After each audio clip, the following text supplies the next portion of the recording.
They want to make sure the prosecution is not hiding anything. We have an update on a death penalty case out of Lexington. We're learning more about a series of crimes that ended after a police chase through 2 central Kentucky counties last night. That was the first time somebody has been extradited from Jamaica for lottery fraud.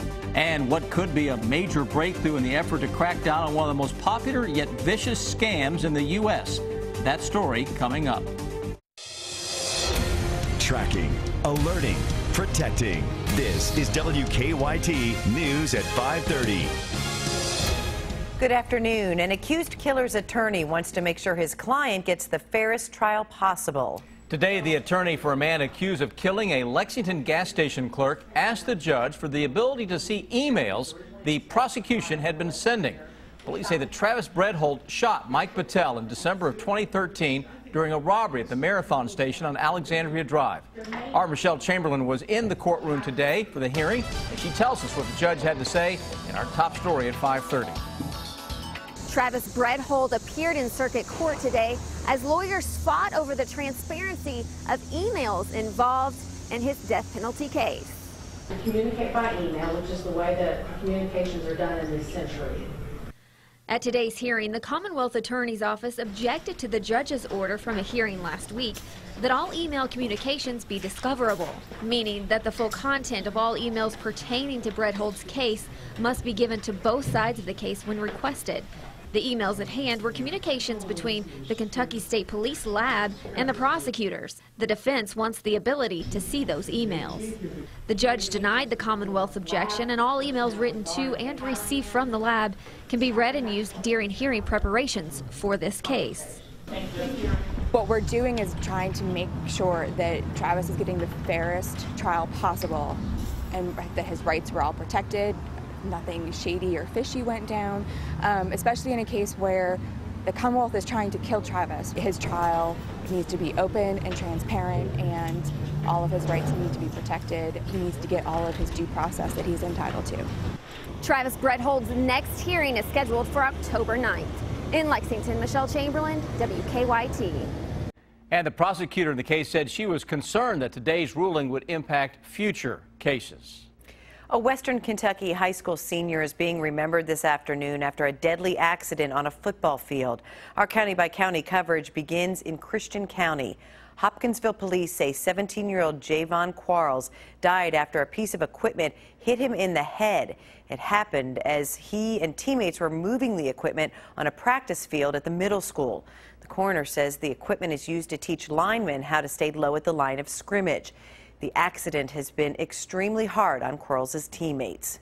They're taking it very hard. As I said to someone, when you're a member of a team, it goes beyond just friendships. Sometimes they consider each other more like family, like brothers. So everyone's taking this very hard, but especially the teammates. Quarles was a senior at Hopkinsville High School. Police say he was not wearing a helmet at the time of the accident. There was a vigil this afternoon in his memory. In Franklin County, deputies have arrested a man they say has been selling heroin. The sheriff's office says detectives got information that 31-year-old Anthony Jones was selling heroin near the area of Centennial and Landings. Deputies searched Jones's home and found heroin and oxycodone. Jones was arrested and charged with trafficking in a controlled substance. Deputies say Jones has 2 prior convictions for that same charge and was on parole. In Boyd County, a bank is offering a reward for information leading to the arrest of a robbery suspect. State police say the First National Bank of Grayson's Rush branch was robbed last Friday. The suspect was wearing all black from head to toe. Investigators say he had at least 1 gun on him. Troopers have not yet said how much the robber got away with. The bank is offering a $5,000 reward. New information tonight about 2 people accused of being involved with a robbery and police chase across 2 central Kentucky counties. Lexington police arrested 2 people after the chase ended in Lexington. We're told it started with an armed robbery at a store in Bourbon County.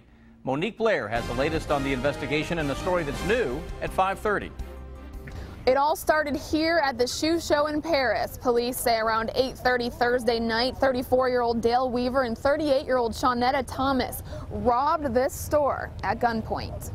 My understanding is when he went into the business, he held a gun to the clerk's head, demanded money, left the store with an undetermined amount of cash, And at this time, it's still undetermined how much cash was actually taken. Paris police say Weaver was responsible for holding the gun to the clerk's head while they believe Thomas was the lookout.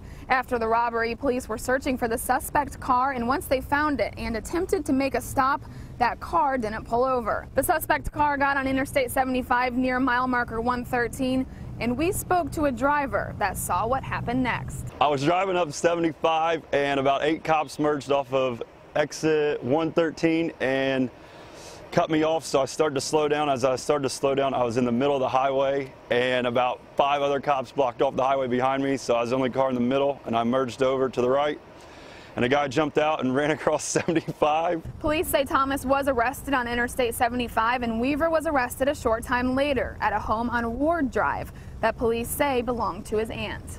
Police are still searching for the gun they say Weaver used during the robbery. They say it was last seen when he ran from his car on I-75, but it was gone by the time they arrested him. In Bourbon County, Monique Blair, WKYT.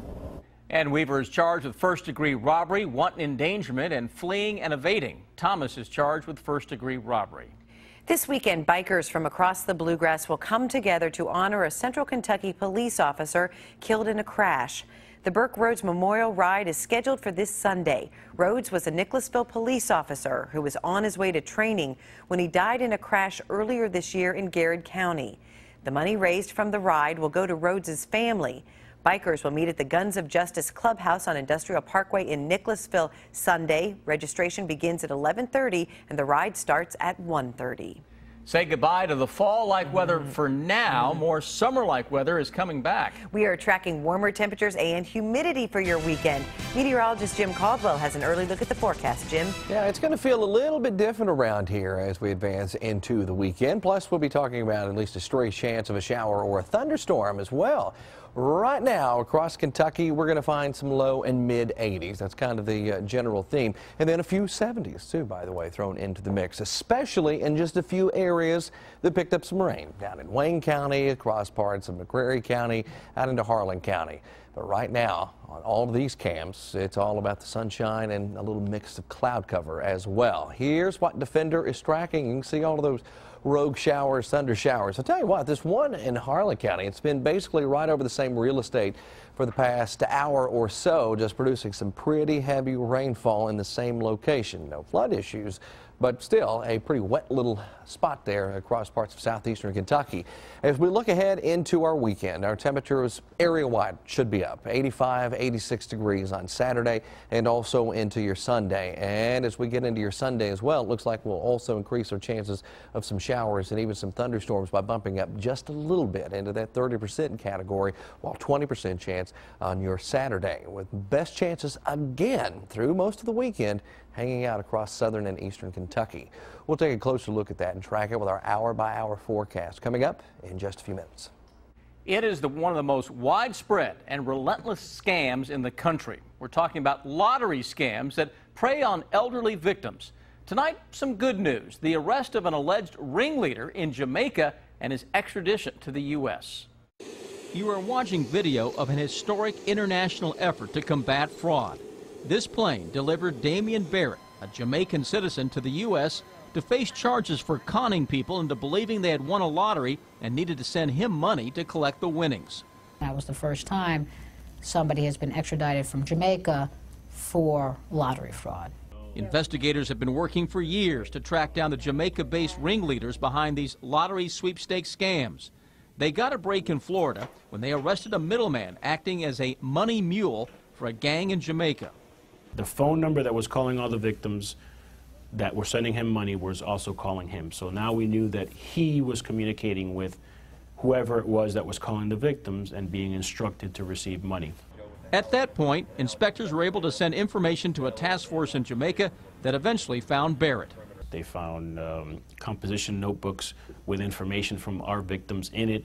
The U.S. requested Barrett to be extradited to face charges. The extradition process, as you can well imagine, is a very long and complicated process. You're asking another country to turn over their own citizens to a foreign nation for prosecution. Authorities estimate Barrett may have defrauded 10 people out of more than $100,000. We absolutely intend to go after everybody in the United States and Jamaica and anywhere else who are committing these crimes against our vulnerable elderly population. Postal inspectors say they're dealing with thousands of lottery fraud cases simultaneously. The crime often targets lonely elderly victims, and the con artists are ruthless. Once they get them talking on the phone, they develop that level of trust from the victim, and the victims, of course, are vulnerable. And then they will, once they have the hook in them, they get them to send money. Experts say family, friends, and neighbors should be on the lookout for any signs that point to a senior citizen being lured into a lottery scam. It is hard to get these victims to accept that this isn't true. And it's not because they're greedy or because they're mentally challenged or because they don't understand. It's because these callers, these scammers have a grip on them. And if there's no one else to offset that in these victims' lives, then it's difficult to break that grip. It's been a big problem. The Federal Trade Commission received more than 34,000 complaints regarding lottery or sweepstakes frauds cases in 2013 and reported that $39 million was sent to Jamaica alone in connection with these scams. Barrett was sentenced to 46 months in prison and ordered to pay $95,000 in restitution. Keep up with the latest news on WKYT.com. Join the conversation on Twitter and become a part of the WKYT Facebook family. Independent candidate for Kentucky Governor Drew Curtis defends his decision to name his wife as his running mate. And the Kentucky Board of Education is meeting with candidates for the state's education commissioner. Bill Bryant has the details on the bottom line. Good evening. On this weekend's edition of Kentucky Newsmakers, we'll touch on the Kentucky governor's race and the new way ahead for Centerpoint in downtown Lexington. Independent candidate for Governor Drew Curtis tells us he is now running to win the election after first getting in to start some conversations on some issues that he feared might be ignored. Curtis's wife is his running mate, and the businessman and founder of the website Fark.com pushes back when anyone questions that choice. What they should know about Heather is that she's been my COO of my digital media business for the last 16 years. She is really smart, and anybody who knows her, who I told when I was picking her as my running mate, said that is the best idea ever. Also in Kentucky Newsmakers, our Miranda Combs gets the first television interview with the new developers of Centerpoint. Kentucky Newsmakers will run Sunday morning at 6 on WKYT. It repeats Sunday at 10 a.m. on the CW Lexington. Set your DVR or catch it then. The Kentucky Board of Education is meeting today and tomorrow in Louisville to interview candidates for Kentucky Education Commissioner. Dr. Terry Holliday is retiring at the end of the month. The closed sessions started early this morning and will take up again at 7 tomorrow morning. Some candidates are from Kentucky, others are from elsewhere. General Counsel Kevin Brown will serve as interim commissioner until a new leader of the schools takes over. State economists are predicting a major budget surplus for Kentucky. The Consensus Forecasting Group expects a more than $219 million surplus when the budget year ends next June. Tax revenue is way up because of an improved economy, but the road fund is expected to run more than $100 million short. Bill Bryant, WKYT. They want to put a southeastern Kentucky park's unused space to good use. Perry County has a $10,000 grant for park improvements. Officials will start holding meetings next month to get input from the community. Have some community meetings and get the public involved, and we'll look at things such as the dog park, maybe a zip line, a go-kart track, and those are just suggestions. This grant is only for designs for ideas chosen by the community. The judge executive hopes to have the first project underway by next summer.